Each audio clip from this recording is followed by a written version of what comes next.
Hi hello నమస్తే నేను మీ Naresh. Sunrisers Hyderabad batting విఫలం.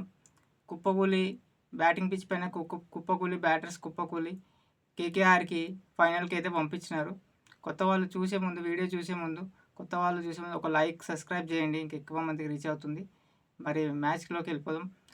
హైదరాబాద్ ఫస్ట్ టాస్ గెలిచి బ్యాటింగ్ చేయడం అక్కడ నుంచే పొరపాటు చేసినారు. ప్యాట్ కమిన్స్కి ఆల్రెడీ తెలుసు world cup captain, world cup winnowing కూడా అదే గ్రౌండ్లో చేసి గెలిచారు. అది రాక హైదరాబాద్లో లాస్ట్ చేసింగ్ చేసి గెలిచారు బ్యాటింగ్ వికెట్. అది అంతకంటే కూడా బ్యాటింగ్ వికెట్ అహ్మదాబాద్లో లాస్ట్ 4 మ్యాచెస్ కూడా బ్యాటింగ్ వికెట్ సెకండ్ బ్యాటింగ్ గెలిచినాయి. అన్నీ ఉన్నాయి, అనాలిసిస్ చేసి కూడా మరి ఏం ప్లానింగ్తో చేసినారో. ఫస్ట్ బ్యాటింగ్ అయితే అటాక్ చేయవచ్చు, 220 230 ప్లానింగ్తో వచ్చినట్టున్నారు. కానీ అది ట్రావిస్ హెడ్ ఫస్ట్ ఓవర్లోనే మిచెల్ స్టార్క్ తీసేసిండు సెకండ్ బాల్. లాస్ట్ మ్యాచ్లో ఫస్ట్ బాలే అవుట్ హర్షదీప్ సింగ్కి సేమ్ గుసాయించిండు. స్టార్క్ కూడా సేమ్ గుసాయించిండు. ఫుట్ వర్కే లేదు అసలు ట్రావిస్ హెడ్కి. అక్కడ నుంచే ఆడుతున్నాడు, ఫుట్ వర్క్ లేకుండా ఆడిన అవుట్.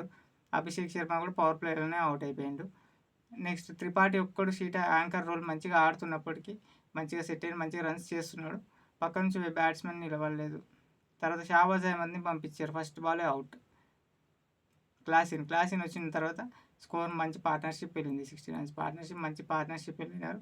ఎప్పుడైతే క్లాసిన్ వరుణ్ చక్రవర్తి బౌలింగ్లో 6కి వెళ్ళాడు, 6 షాట్కి ప్రయత్నించి అది అవుట్ అయిపోయిండు. 13.1లో 2లో అవుట్ అయిపోయిండు. ఆ స్కోర్ అక్కడ నుంచి టర్న్ అయిపోయింది మ్యాచ్. క్లాసిన్ అవుట్ అయిన తర్వాత సమ్మద్ వచ్చిండు, కానీ 2 సిక్స్లు ఫాస్ట్ ఆడడానికి ట్రై చేసిండు. సునీల్ నారాయణే 2 సిక్స్లు కొట్టిండు. కాకపోతే ఇద్దరు కొంచెం మొమెంటం స్టార్ట్ చేస్తే బాగుండు, త్రిపాఠితో ఫినిష్ చేస్తారు అనుకున్నాం. త్రిపాఠికి మంచి రన్అట్ అక్కడనే మ్యాచ్ టర్న్ అయిపోయింది. త్రిపాఠి నుండి 200 వచ్చేవాళ్ళేమో అనిపిస్తుంది. త్రిపాఠి ఎందుకంటే సెట్టే ఉన్నాడు, సెట్ బ్యాట్స్మెన్. అక్కడ ఆడిపించుకుంటూ సమ్మత్ కొడుతూ ఉంటాడు. అదే లాస్ట్ ఛాన్స్, కానీ ఆ రన్అట్ మాత్రం మ్యాచ్ మాత్రం మలిపేసింది. తర్వాత ఇక అందరు లైన్ కట్టేసినారు. తర్వాత సన్వీర్ సింగ్ని ఇంపాక్ట్ ప్లేయర్ ఫస్ట్ బాలే అవుట్. నారాయణ్ బౌలింగ్లో 0. సెకండ్ బాల్కి Travis Head 0, Shahbaz Ahmed first బాల్కి, సన్వీర్ సింగ్ ఫస్ట్ బాల్కి, ముగ్గురు బ్యాటర్స్ 0 పైన అవుట్ అయిపోయారు. అభిషేక్ శర్మ కూడా ఏం మారలేదు ఈరోజు. కౌర్స్ల రసల్కి క్యాచ్ చేసిండు. నెక్స్ట్ ప్యాట్ కమిన్స్ ఒక్కడు లాస్ట్లో 30 పార్ట్నర్షిప్ వచ్చింది, 33 రన్స్ పార్ట్నర్షిప్ లాస్ట్ వికెట్కి, 9th 10th వికెట్కి. ఆ 30 రన్స్కి ఇంట్రెస్ట్గా ఆడి తను ఒక్కడే కొట్టినట్టు అనిపిస్తుంది. ఇంకా 3 బాల్ మిగిలి ఉండగానే ఆల్అవుట్ అయిపోయారు. ఎస్ఆర్హెచ్ బ్యాటింగ్ లైనప్ ఆ విధంగా ఆ 160 స్కోర్ టార్గెట్ పెడితే ఆ 160 స్కోర్ ఎంత వాళ్ళకి కేకేఆర్కి ఆ బ్యాటింగ్ పిచ్ పైన ఆ బ్యాటింగ్ లైనప్కి చాలా తక్కువ స్కోర్ కదా. బౌలింగ్ కేకేఆర్లో సునీల్ నారాయణ్, వరుణ్ చక్రవర్తి ఒక్కొక్క వికెట్ పడ్డ అంత బౌలింగ్ ఎఫెక్ట్ ఏం లేదు.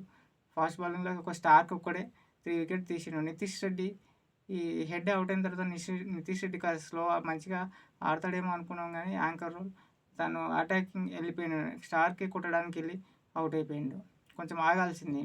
త్రిపాఠికి ఆడుతుంది కదా, కొంచెం కొడుతున్నాడు. నితీష్ రెడ్డి కొద్దిసేపు ఆడాల్సింది అనిపించింది. ఆ ఛాన్స్ తీసుకొని కొట్టిండు నితీష్ రెడ్డి, అనవసరంగా అవుట్ అయినా ఫుల్ షాట్. తర్వాత షాబాజ్ అహ్మద్ వచ్చి ఇంకా తెలిసిందే లైన్ కట్టినారు. 160 స్కోర్ అయితే వాళ్ళకైతే చాలా చిన్న స్కోర్ ఆ గ్రౌండ్లో. మరి కేకేఆర్ బ్యాటింగ్ వస్తే సునీల్ నారాయణ్, గుర్బాజ్ ఫస్ట్ ఓవర్లో 6 రన్స్ ఇచ్చిన భువనేశ్వర్. సెకండ్ ఓవర్లోనే స్టార్ట్ అయింది వాళ్ళది. ప్యాట్ కమిన్స్ 20 రన్స్ ఇచ్చింది సెకండ్ ఓవర్లోనే. గుర్బాజ్ కూడా అవుట్ అయినా స్ట్రైక్ రేట్ లేదు. నారాయణ కూడా కట్టడి చేశారు, పెద్ద స్కోర్ 21 రన్స్, పెద్దగా ఏం ఆడలేదు. కానీ తర్వాత వెంకటేష్ అయ్యర్ ఇంకా ఫాస్ట్ బాగా ఆడింది. ఫాస్ట్ ఆ వికెట్ పోగానే శ్రేయస్ అయ్యర్ ఇద్దరు అయ్యర్ కలిసి మ్యాచ్ని అయితే ఫినిష్ చేసినారు. అంతకుముందు పవర్ ప్లేలో సునీల్ నారాయణని 60 రన్స్ వచ్చినప్పటికీ ఈ వెంకటేష్ అయ్యర్ చాలా ఫాస్ట్ ఆడిండు. ఆ బౌలర్ ఎవరు, మన బౌలింగ్ డిపార్ట్మెంటే బాగాలేదు. విజయకాంత్ శ్రీలంకన్ స్పిన్నర్ని అసలు అవసరమా ఈ మ్యాచ్, ఇంపార్టెంట్ మ్యాచ్లో తీసుకోవాల్సిందే కాదు, అదొక పొరపాటు, పెద్ద పొరపాటు. ఆ విజయకాంత్ బదులు ఇండియన్ స్పిన్నర్స్ లేరా. మార్కండే రన్స్ ఇచ్చిన వికెట్ మంచి వికెట్ తీసాడు. వాషింగ్టన్ సుందర్ ఉన్నారు, batting bowling 2 all-rounder. Washington Sundar ఉన్నాడు.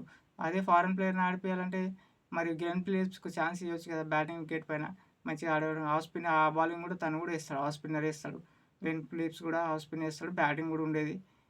మరి ఆ విజయకాంత్ని ఎందుకు ఆడిపిస్తున్నారో అర్థమవుతుంది. ఇంపార్టెంట్ మ్యాచ్ అది ఒక చాలా తప్పు చేసినారు.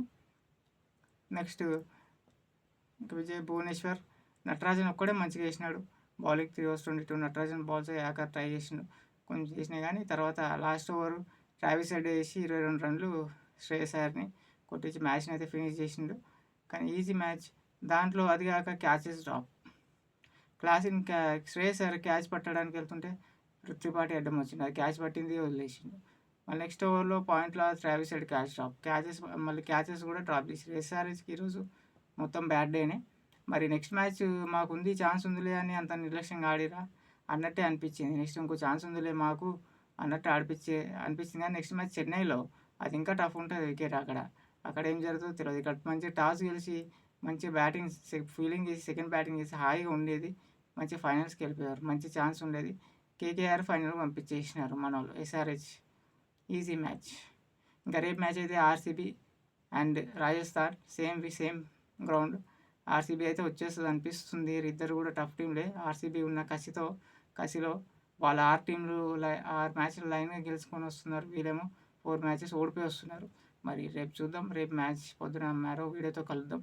వీడియో నచ్చినైతే లైక్ చేయండి, సపోర్ట్ చేయండి, సబ్స్క్రైబ్ చేసుకోండి. Thank you.